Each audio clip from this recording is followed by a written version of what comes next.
banyak yang curhat nih ke Parent Talk, katanya waktu masih pacaran pasangan tuh kayaknya nomor satu, ya kan? Begitu udah menikah tetap nomor satu dong. Tapi begitu punya anak, kenapa pasangannya jadi nomor satu B ya atau satu Enggak. C? Kadang-kadang nomor tiga Karena gitu. nomor tiga. Setelah anak, terus diri sendiri. Baru Iya, deh. iya, iya. Bener, bener, bener banget tuh. Iya. Nah, menurut Mbak Ana sendiri gimana sih? Apakah memang Mhm. suka ada pergeseran gitu untuk apa ya, ranking lah, skala atau apapun itu? Iya, ini seru banget sih Mbak Nucha, Mas Aryo. Karena aku yakin banget nih followersnya Parent Talk dan analisa yang malam ini join pasti kadang suka ada situasi yang menuntut kita untuk memilih gitu ya. Tapi kembali lagi nih, kadang proporsi dan porsinya yang disesuaikan. Artinya gini, kalau yang ekstrim sebenarnya kayak pilih aku atau pasangan atau anak gitu ya, itu akan terjadi pada hubungan yang kualitasnya tidak terlalu baik. Ya nggak? Kalau kualitas hubungannya baik nih, pasangan suami istri itu, aku yakin tuh pilih-pilih pasangan atau anak hanya dalam konteks dan proporsi tertentu. Misalnya, kamu kok lebih care sama anak sih gitu kan? Kadang-kadang ada gitunya. Atau kamu kok lebih care sama nggak sama aku sih sekarang semenjak kita punya anak. Itu mungkin yang perlu diperbaiki adalah kualitas hubungannya. Karena sebenarnya ketika kita memilih anak pun, ketika anak kita, itu kan anak bersama ya. Ketika Ya. kita memilih anak, pastinya itu juga untuk pasangan kita kan. Nah, Mm-mm. aku sering banget menemui di ruangan konseling atau yang curhat, itu kalau kualitas hubungannya lagi nggak baik, biasanya pertanyaan ini akan muncul, Mbak Nucah, Mas Aryo. Karena pada saat sudah menikah, ya nggak sih? Kalau kalau sudah menikah tuh pasti pasti akan mengutamakan masing-masing gitu. Kecuali kalau anaknya udah gede ya, anaknya udah gede, aku rasa itu beda gitu. Mungkin aku selalu ingat kalau misalnya kita udah menua bersama, anak sudah berkeluarga, kita akan memilih pasangan kita karena anak kita sudah punya pasangan dan punya anak. Ya nggak? Benar, Tapi benar. pasangan kita hanya punya kita gitu pada saat anak kita sudah bersama pasangannya. Nah, kembali lagi ke konteks tadi, kadang-kadang mungkin yang perlu ditanyakan nih kualitas hubungannya seperti apa nih gitu. Kalau cuma jealous-jealous dikit atau kangen berduaan mungkin boleh lah ya staycation dulu gitu. Tapi kalau ini jadi sebuah perdebatan yang membuat kualitas hubungannya jadi nggak baik, ini perlu dipertanyakan komunikasinya dan prioritinya masing-masing gitu sih kurang lebihnya. Aku tuh dulu zaman-zaman Mhm. belum nikah ya, suka Hmm. ngobrol sama teman-teman gitu yang udah akrab. Pertanyaan-pertanyaan yang Mhm. sulit kalau udah Mhm. kita udah kasih tahu pertanyaan kayak lo lebih cinta mana sih, pasangan atau Mhm. anak? Conversation yang ngobrolinnya bahwa tapi anak dong, karena kan anak biologis gitu loh, Iya, lahir iya, iya. ada bagian dari kita, ada darah kita di anak kita, otomatis bener gak sih kalau Hmm. cinta ke anak itu feels a lot more natural gitu, Iya. tanpa perlu Usahakan. diusahakan. Bener gak kayak gitu, berpikir gitu?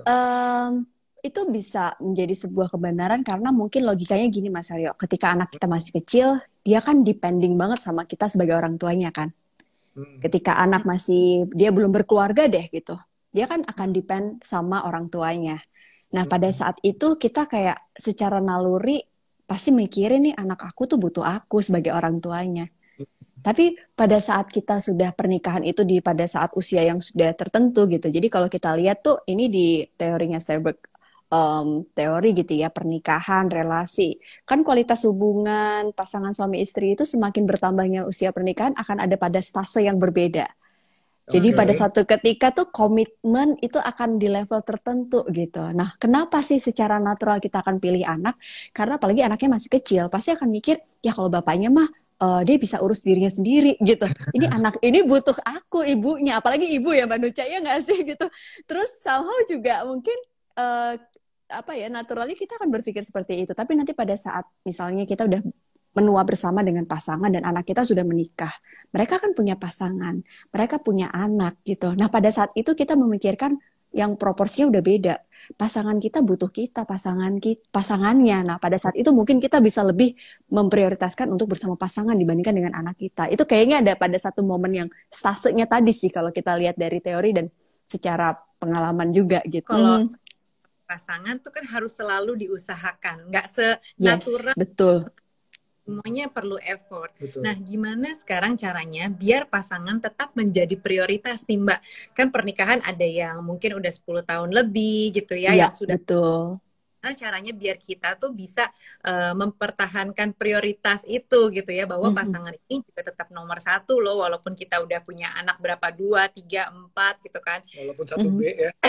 Walaupun, iya, tapi gimana caranya sih biar Iya. prioritas tetap menjadi pasangan tetap menjadi prioritas gitu di tengah kesibukan keluarga ini. Iya, jadi memang perlu ini ya Mbak, mengupayakan untuk menjadi versi terbaik diri kita kepada pasangan itu penting banget. Yang kadang kita lupa gitu pada saat kita sudah punya anak, kan fokus perhatiannya banyak ke anak tadi ya, jujur ya, bapak-bapak juga gitu kok, ya nggak sih Mas Aryo? Walaupun baru sadar kayaknya aku kangen istriku deh. Kadang-kadang ibu-ibu juga gitu, kayak aku kok kangen ya sama suamiku gitu. Tapi karena kita itu akhirnya fokusnya kepada anak gitu kan, jadi lupa bahwa kita memberikan versi terbaik sebagai orang tua, kok lupa ya kepada pasangan. Misalnya saking sibuknya ngurusin anak, ibu-ibu dasteran di rumah. Aku sih nggak mempermasalahkan dasteran ya, karena aku juga suka dasteran. Tapi artinya kadang ada kalanya loh kita itu harus tadi kalau secara fisik ya, tapi kan pernikahan itu akhirnya bertumbuh. Bukan hanya physical atraktif ya, tapi ada sesuatu yang bertumbuh di pernikahan kita. Tapi jangan salah, kita juga perlu memelihara physical atraktif itu untuk membuat hubungan kita bertumbuh dari aspek yang lain, gitu. Artinya, dimulai dari situ kita pengen jadi versi terbaik. Orang kita buat orang lain dandan, kenapa buat pasangan enggak? Kalau buat orang lain kita bisa senyum, kita bisa ramah ke klien gitu ya, aduh smiling face gitu ya. Kenapa begitu sampai rumah suaminya udah tinggal sepet doang dengernya gitu? Itu sering terjadi gitu. Makanya untuk mengupayakannya, aku nggak bisa memungkiri quality time. Sebenarnya tujuannya apa sih? Bukan untuk kemudian kita pacaran kayak dulu tuh nggak, untuk kayak tadi tuh memunculkan di storage kita tuh kan ada memori-memori yang dulu kita dapetin sama dia gitu ya, dan akhirnya itu bisa jadi sparkle lagi gitu. Nah itu yang aku rasa perlu diupayakan. Nggak usah ini deh, nggak usah yang kayak kita harus kayak pasangan ini gitu, enggak gitu.